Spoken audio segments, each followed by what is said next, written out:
And now I know.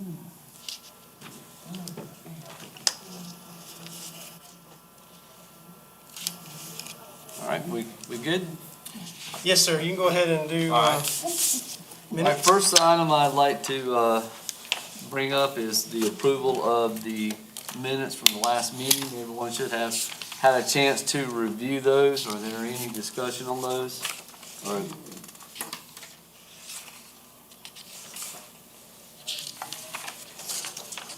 do I have a motion to approve them as written? Motion? Have a motion, have a second. All in favor? Raise your right hand. Yeah, if we could, just for mass purposes and us not being able to see faces, when we do motions today, if we could do it by hand. And who made the motion? Trey. Trey, Okay. Alex seconded. Great. All right, moving on, we'll move on over to the treasurer's report. Yes, sir. You have a treasurer's report in your packet. I will share with you, you can see the beginning balance, $479,000. You can see the approved encumbrances that have been approved but yet to be completed, and our available balance in the local accommodations tax account is $396,182.24. I'll share with you, all of you are aware that we started host compliance about 2 years ago. If you look at those numbers, and when we get to our update and monthly snapshots here a little bit, you'll really start to see over the last 12 months, things really ticking up the more folks that we get compliant with our local accommodations tax collections. Just those bullet points there at the bottom of the treasurer's report, you can see from last year to this year, just the first quarter, how much more money is coming in because of the number of folks that are now compliant. Since we've started host compliance, we're now over 100 new customers that we've picked up.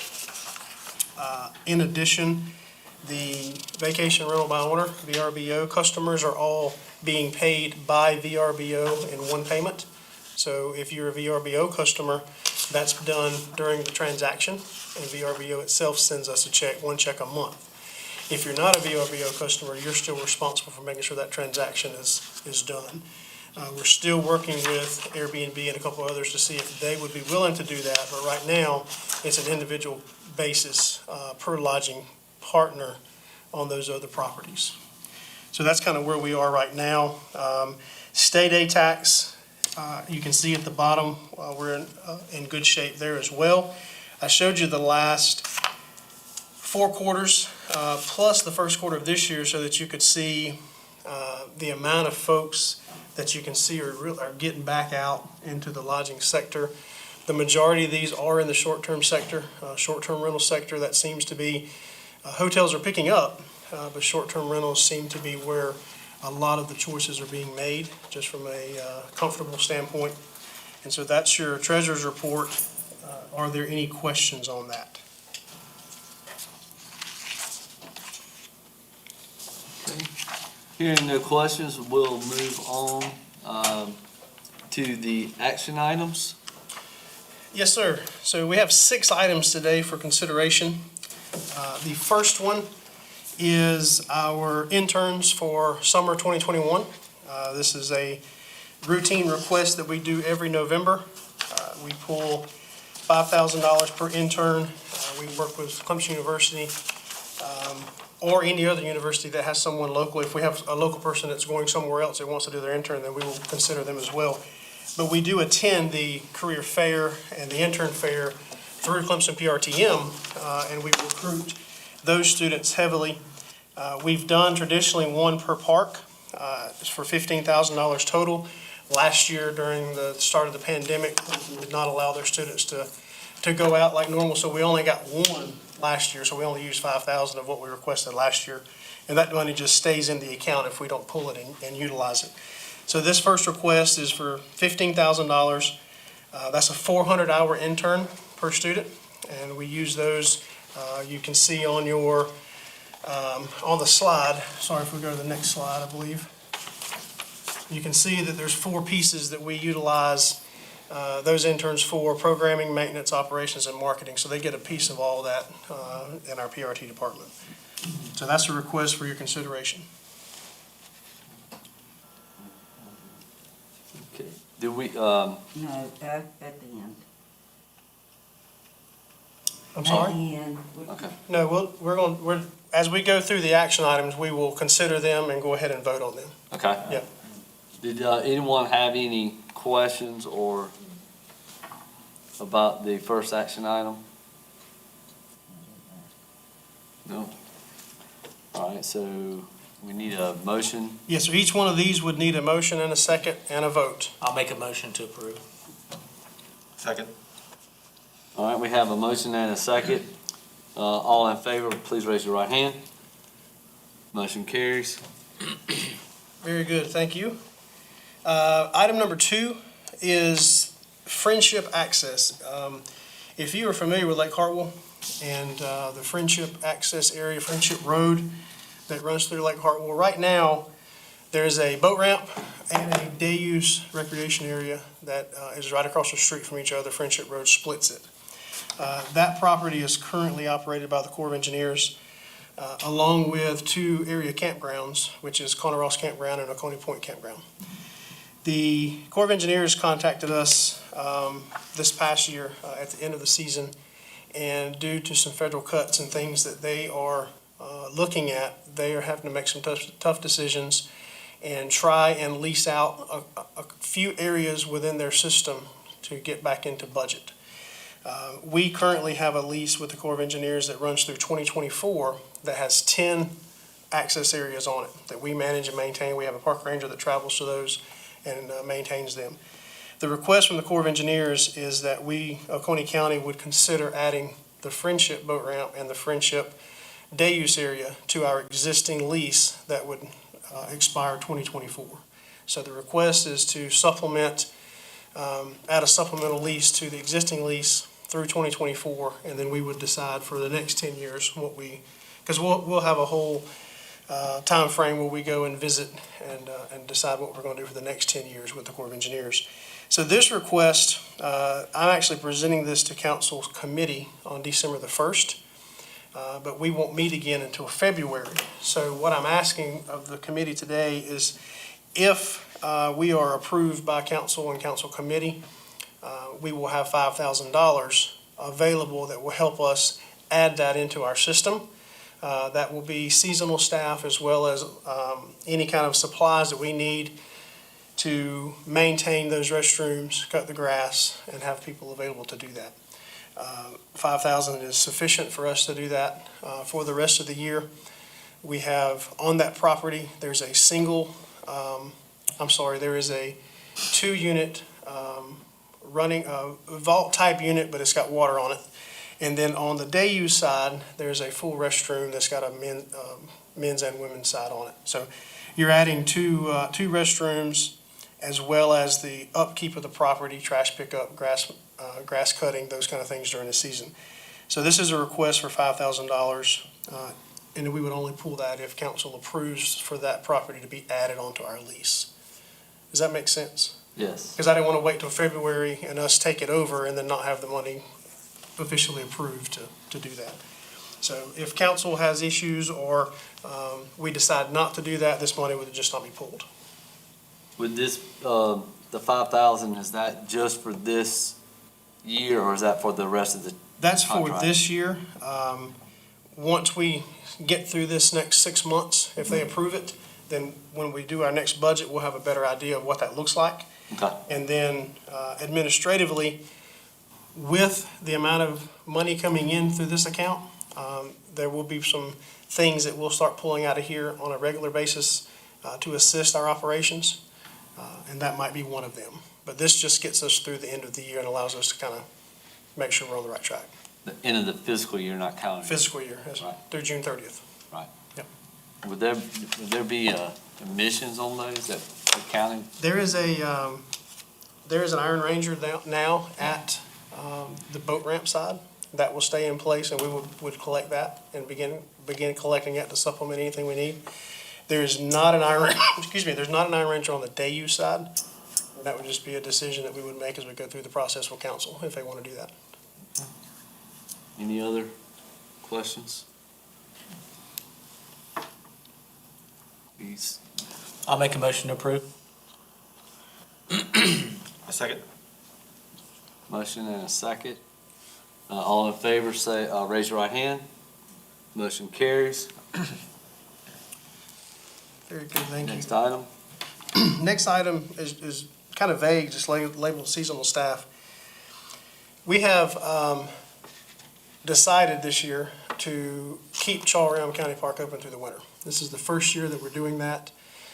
Typically, we close it in end of October. We don't open it back up until March 1st. We've had a lot of requests from the community to keep that park open through the winter. So this year, we're going to do that. That decision was made, obviously, after our budget was set.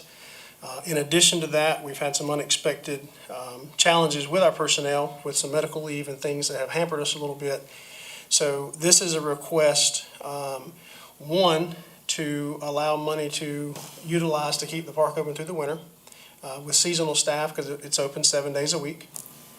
Two, it also will supplement our full-time salary base for filling in for, we've got some folks out on medical leave right now.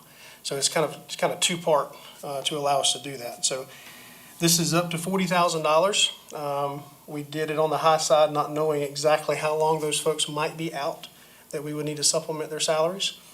And so that helps keep the doors open, keeps the park open. If you saw our press release on the winter hours, we will close if it's freezing and unsafe down by the river, and we will close if heavy rains and flooding, which is typical for us. Everything else will be open 9 to 4 daily, and so this allows us to do so from a budgetary standpoint. Any questions related to that? I'll make a motion though. Sorry. That might have been. Did we have any no questions? Then we have a motion on the floor. I'll second. Okay. All in favor, please raise your right hand. Motion carries. Next item. Very good, thank you. The next three are fishing tournaments that we've begun to schedule for 2021. We actually have more than three, but not all of them require a hosting fee. The first one is the Fishers of Men District Championship. This will be a fall 2021 event. We expect 160 anglers. That'll be a full pool. It's a 5-day event, 3 days of practice, 2 days of competition. This district championship covers all of South Carolina, as well as Georgia and North Carolina, if those guys need to be, extra qualifying points to try to make it to the national championship. Typically, this is just your South Carolina folks, but they are in town for those 5 or 6 nights, plus any practice time ahead of that. So economic impact is estimated about $220,000 for this event. The hosting fee is $8,000, so it's a really good investment for us to get that new money into our economy. So this is a request to do that. We will not pick this date until Clemson football schedule comes out, because they're wanting the fall. They are also open to doing a Monday through Friday event and avoiding the weekend altogether if we need to do that to assess their to fit into their calendar. So that's the first fishing tournament request.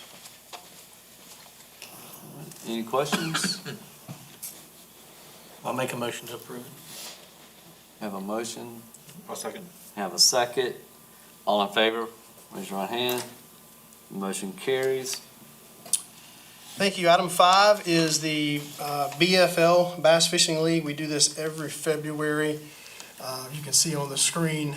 This is a big one, 200 boats. This one's a little more regional in focus. It'll be covering 3 or 4 or 5 states, depending on what they need in that time of year for their points. We're typically the first or second event for the calendar year, so a lot of guys are trying to get out there and get established early. It's a 1-day event. That's why the economic impact is not quite as high as what you would think. But it's only $2,000 request, and then economic impact's about $140,000 for that event. And it's February the 6th, going out of South Cove. All right. Any discussion? These fishing events have been pretty COVID-proof, I would assume, right? Well, the good thing about that is as long as you get your takeoff and your weigh-in, precautions set up, you Pretty get them there and easy get them to out on the water. Yeah, So this is the one thing that we could continue to do during the pandemic. right. Yeah. We did a number of them in the fall. And, we do ask and make sure that they have masks and they have their social distancing and how they set up their weigh-ins and things like that. We've even had a virtual weigh-in where they had a trailer and then it was on a screen. So these guys are doing their part as well, but this is something that we could continue to do and bring that economic impact in our community when a lot of the other stuff has been slowed down. Awesome. I'll make a motion to approve. All right, have a motion Second. and a second. All in favor, raise your hand. Motion carries. Next item, please. Last one, American Bass Anglers. This is the Bass Pro Shops Open Series. Again, 80 boats. This is a one-day event. We started a partnership with ABA maybe 4 years ago, and we do a couple of tournaments with them every year. And we will continue to do that leading up to and requesting that we eventually get into their big series where we start doing their national championships or their end-of-year tournament qualifiers, which will be multi-day tournaments. So we're just kind of going through that process now. But $1,000 request, 80 boats for one day, economic impact about $45,000. All right, once again, any discussion? I need a motion. Motion. Have a motion and a second. All in favor? Motion carries. Very good, thank you. All of our action items. Moving on with the agenda. Up next is the PRT updates. Yes, sir. So you have in your packet on the second page, behind the treasurer's report, you have sort of a breakdown of our monthly snapshot that we look at each year in terms of our numbers. It breaks out our camping nights as well as our revenue. You can see, looking across there, looking at each quarter, you can really kind of see, when we opened back up in July, how things really took off. And I know, Mr. Evans, you saw that at Devil's Fort too. The numbers are just continuing to grow with people getting outdoors. So camping is up 26% for us over last year, and of course this is before the pandemic hit last year. So we were on base last year to have one of our best years ever. So we're up 26% over that. Revenue's up almost 40% the same time during the first quarter. So it's been a very good first part of the year.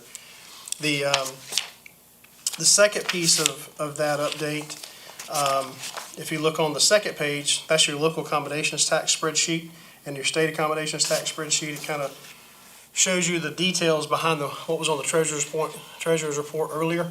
And you can really start looking at the beginning of last year to see when host compliance, when those properties started becoming compliant and really started picking up and seeing those numbers come in. The good part about that for us in Oconee County is we will be able to do things like keep the park open and use additional monies to do that. Some of the projects that I'm going to show you, we were able to utilize a good bit of local ATAX money, where in the past that money was not available. So as this money comes in, we have a list full of either deferred maintenance projects or capital projects that we're able to get this money right to and utilize it pretty quick. So it's pretty exciting to, as you sit in my chair and look at all the things that are on the list, we're starting to check some of those things off. The next thing is our projects. Projects update? No, ma'am. The first, and I've got, I do have pictures if you can go to the next one. So Chaw Ram, we did open Chaw Ram. Incredible building, incredible addition for that park. It's Rhett Cobb, our superintendent, doing the welcome talk the day of our grand opening, and then just a shot of the restrooms. I don't know why park people are not taking pictures of restrooms, but I do it everywhere. That's what we do. If you can have a good facility, a good restroom, then 99.9% of the people is going to be happy. So, but Chaw Ram is open. It is doing very well, and we will be looking at the master plan for that entire property over the next year.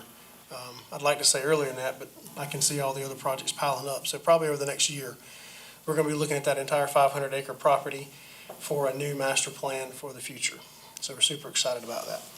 The second piece was the High Falls ADA restroom and shelter. That is now completed and open. That is on the waterfront. It replaced the original shelter that was built back in the early 70s when the lake was impounded. This property adds an ADA restroom. The previous one was not ADA accessible. And you see the picture there on the left. It matches the architectural design that we begin to use throughout the system. And then on the back, the patio deck shelter is complete. We're doing some finishing touches. We added the railing this week. We still got to enclose it up top. There was a number of things that we had to cut off of that property, that project, to get in budget back during the bidding phase, just for the way we had to do it. And we're catching up a little bit now on the end. But that's a really good property, and I think our guests will really enjoy that moving forward.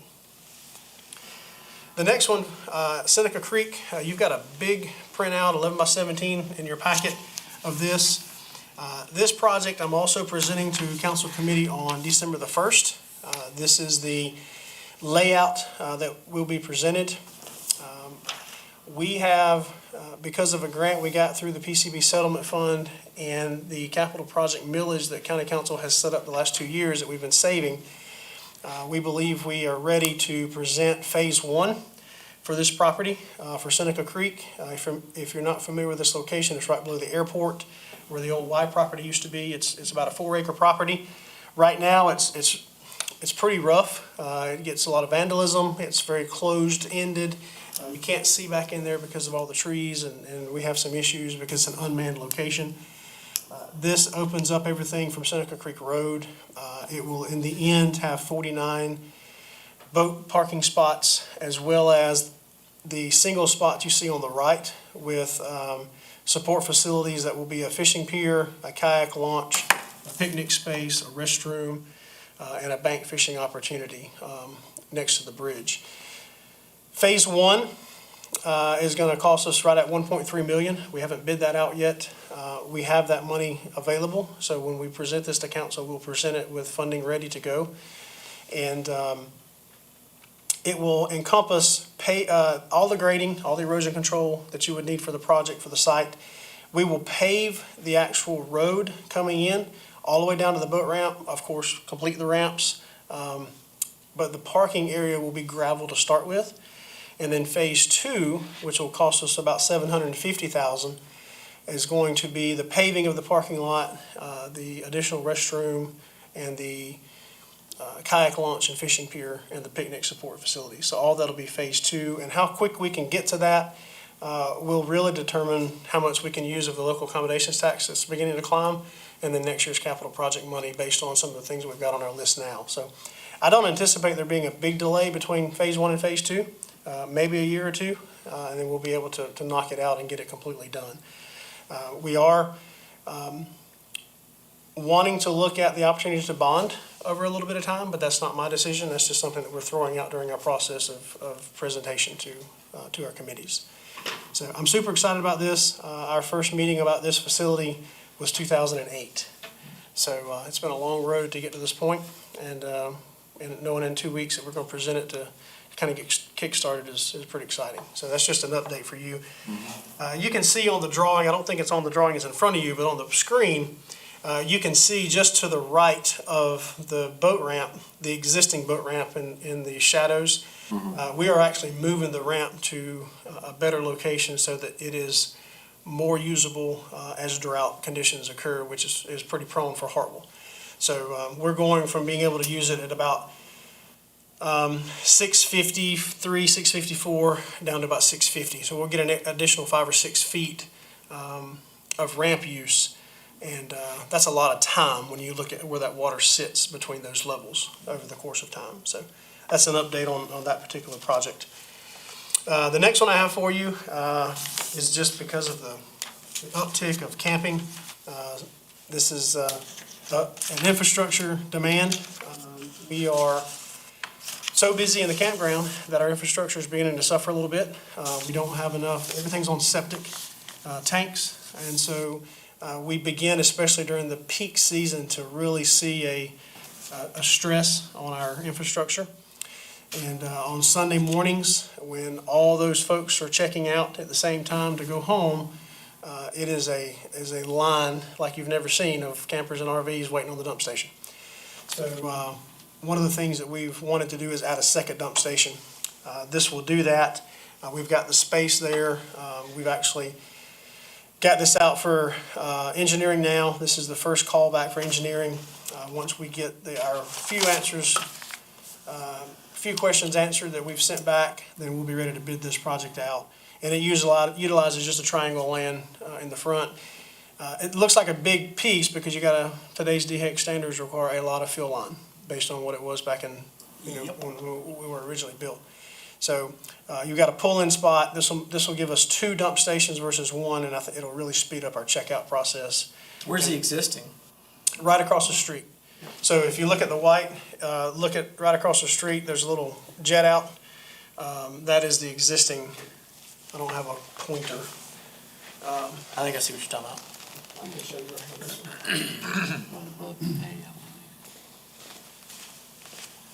This area right here is our existing. So campers pull off onto the right. This one will be on the left-hand side of the road. They'll pull off on the left, and the tank will already be set up on that side. So it'll be easy access for us.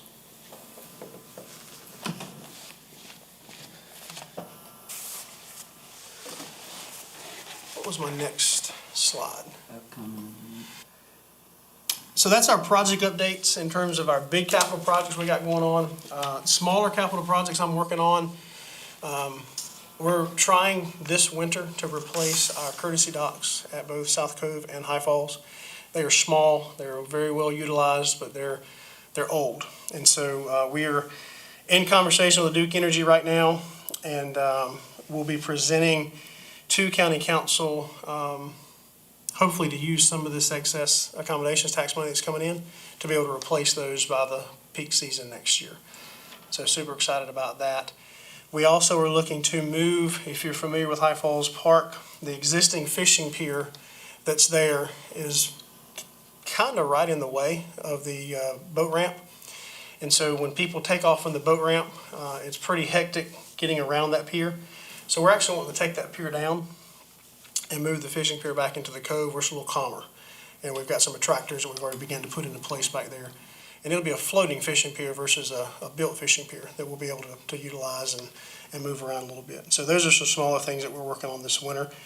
This is our upcoming events that are already on the calendar for next year. And you'll notice a lot of fish-heavy stuff because that's what we can still do. We haven't really gone after anything else until we kind of know what the future holds for us. But we're lucky to have the lakes and be able to do that. And once, of course, all those are on Kiwi out of South Cove. Once Seneca Creek is complete, then I think you'll see this upcoming events list maybe double, because we'll be able to then use Seneca Creek for Lake Hartwell access as a tournament venue. So super excited about that. Any questions about the upcoming events?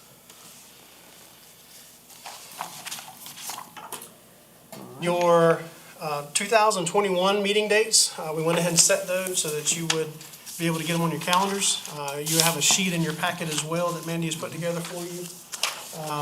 We try to keep the ATAX dates, the due dates for the deadline, the 15th of February and the 15th of August.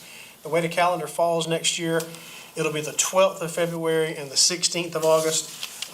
We're making that change on the website so it's reflective on the application. And then that'll be your meeting dates. They will all be here and all be at noon unless you choose to change that time. That is the time set by this commission, not by me. So if you guys think another time works, then y'all need to make sure and let us know that. Any questions for us?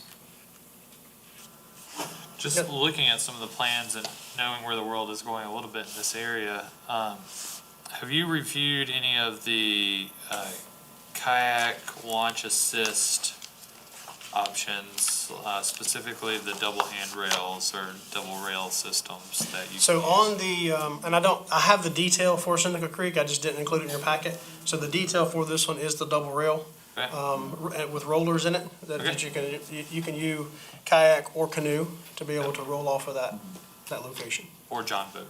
Or John boat. Yeah, and any feedback that you have, being an avid user, make sure you share that with us so that we can include that in our drawings. All right, any other? Mandy, anything else that I'm missing? All right. We do not have any other business. Need a motion to adjourn?